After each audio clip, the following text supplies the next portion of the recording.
In our world lead today, all the hallmarks of a genocide.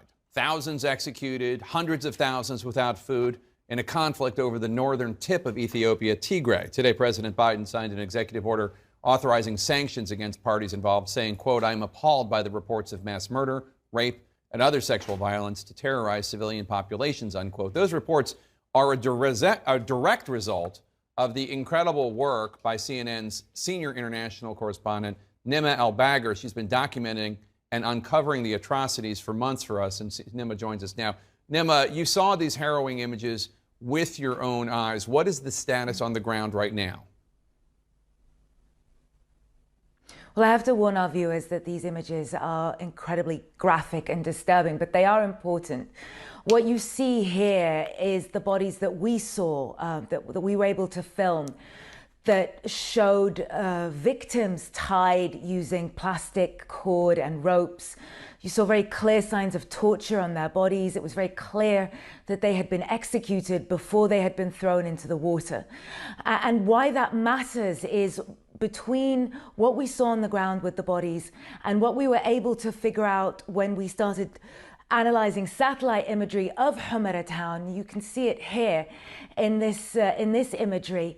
We were able to show that there were at least 7 mass detention facilities inside Humera and 2 others outside. Now, taken together, that points towards a methodical campaign of torture, execution, and detention. And what we are hearing from on the ground, I've just been sent new pictures exactly like the ones we just saw you, as awful, as appalling.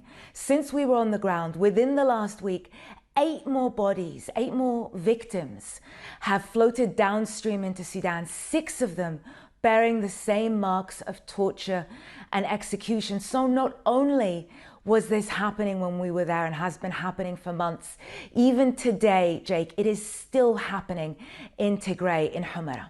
And Nima, Biden's executive order authorizes broad sanctions on those involved, including the Ethiopian government. What is the government of Ethiopia saying about this?